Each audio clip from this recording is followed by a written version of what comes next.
80-205 নিচে দেওয়া হচ্ছে। প্রত্যেকবারের মতো ছোট্ট করে বলে দিই যে ফ্রি কনসালটেন্সির জন্য 5-10 মিনিটের সেটা কি করতে হবে, নিজের ডেটাবেসটা পাঠাতে হবে, নিজের original date of birth, place of birth, time of birth, front ফেসের ছবি এবং দু হাতের রেখার ছবি আলাদা আলাদাভাবে আমি জুম করে দেখে নেব। যেহেতু আমি পামিস্ট, আমি হাতের রেখাটা পড়তে পারবো, সেটা আমার ডিপার্টমেন্ট। তোমাদের ক্ষেত্রে সেটা পাঠিয়ে রাখতে হবে এবং কোয়েশ্চেন যেটা আছে সেই কোয়েশ্চেনটা পাঠিয়ে রাখতে হবে। একটাই কোয়েশ্চেনের অ্যান্সার আমি দেবো, কিন্তু ক্যালকুলেশনটা আমি পুরোটাই করব এই জন্য, কারণ আমাকে এই বিদ্যাটাকে আরও ঘষামজা করতে গেলে প্র্যাকটিস দরকার আছে। যেভাবেই হোক আমাকে প্র্যাকটিসটা চালিয়ে যেতে হয়। এবার কিছুক্ষণ আধ ঘন্টা 1 ঘন্টার জন্য হলেও আমার নতুন ছক দরকার পড়ে, যেখানে আমি প্র্যাকটিসটা করতে পারবো এবং সেই কাস্টমারের সাথে কথা বলতে পারবো। কিছুটা নিজের স্বার্থ আছে, কিছুটা পুণ্যও আছে। ফ্রিতে 5-10 মিনিট হলেও আমি হেল্প করতে চাই বা করে এসছি। এবার আজকের সাবজেক্টে চলে আসি। এটা বলে দিই, হাই, হ্যালো, ম্যাডাম কথা বলবো, এগুলো বলে তো লাভ নেই। ডিরেক্ট ডেটাবেস পাঠিয়ে দেবে, আমি দেখে ক্যালকুলেশন করার পর সন্ধ্যের দিকে কল করতে বলবো, কল করে নিজের অ্যান্সারটা জেনে নেবে। এরপরও যদি মনে হয় 5-10 মিনিট কথা বলার পর যে না আমার সাথে আরও কনসালটেন্সি দরকার আছে বা তান্ত্রিক হিসেবেও দরকার আছে, তখন একটা এগ্রিমেন্ট আমি করিয়ে নিয়ে সেই হিসেবে তান্ত্রিক হিসেবে তোমার কাজটা আমি হাতে নেব। আর তাহলে আজকের সাবজেক্টে চলে আসি। এই যে বৃহস্পতি, ধরো এই অক্টোবরে যে 18 তারিখে বকরি কর্কটে যাবে, এই বৃহস্পতি সম্পর্কে বলি যে বৃহস্পতি কর্কট রাশিতে, এখানে এটা যদি মেষ হয়, অ্যান্টি ক্লকওয়াইজ গেলে মেষ, বৃষ, মিথুন, কর্কট। এখানে কর্কটে বৃহস্পতি উচ্চস্থ মানে আরেকটা টার্মস আছে মার্গী। মার্গী মানে হলো ময়াকার গয় রেফ দীর্ঘই, মার্গী। মার্গী মানে হলো বৃহস্পতি বা যে কোনো প্ল্যানেট ডিরেক্ট মানে স্ট্রং, আর রেট্রোগেট মানে হলো বকরি। সি লেখা থাকলে মানে হলো কম্বাস্ট মানে দগ্ধ। এই রেট্রোগেট কথার মানে এবং অ্যাক্টিভিটি সেই প্ল্যানেটের আলাদা, এবং কম্বাস্ট যখন কোনো প্ল্যানেট থাকছে তার অ্যাক্টিভিটি আলাদা, আর মার্গী বা ডিরেক্ট যখন থাকছে তার অ্যাক্টিভিটি আলাদা।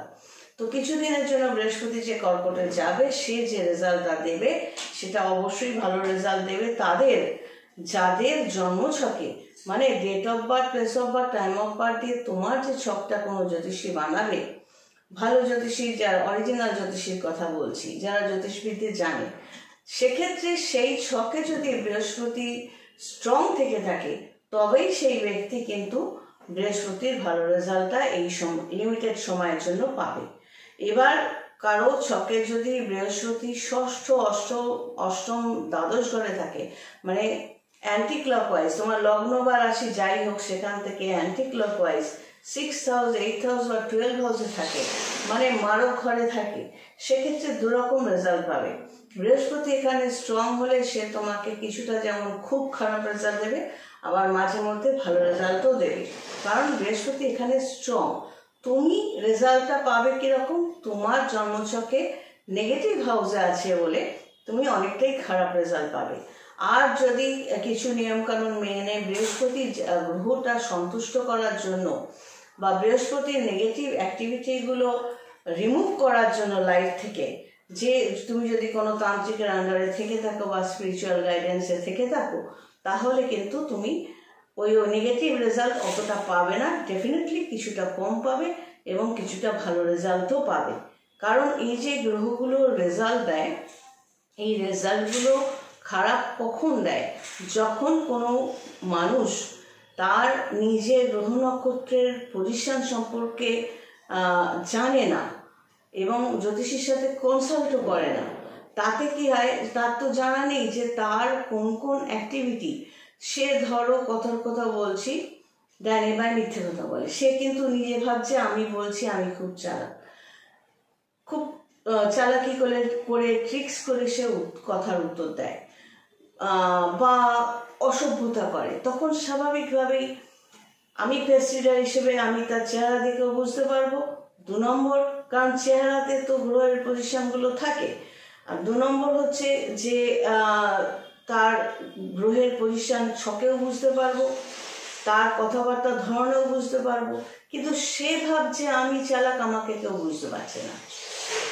এতে কি হয়, সে তো নিজেকে শোধরানোর চেষ্টা করলো না। তাই তখন তার বৃহস্পতি যদি ডেফিনেটলি তার বৃহস্পতি তার জন্মছকে খারাপ অবস্থাতেই থাকবে, ষষ্ঠ, অষ্টম, দ্বাদশ ঘরে থাকবে, এবং যখন বৃহস্পতি স্ট্রং হবে, এখন যেমন কর্কটে যাচ্ছে, তো সেক্ষেত্রে কি হবে, তখন সেই স্ট্রং বৃহস্পতি তাকে, যেহেতু সে নিজেকে সংশোধন করার চেষ্টাটা করলো না বা করেনি বা করছে না, সেই জন্য সে বৃহস্পতি খারাপ রেজাল্টটাই পাবে, কারণ বৃহস্পতি তখন স্ট্রং হচ্ছে।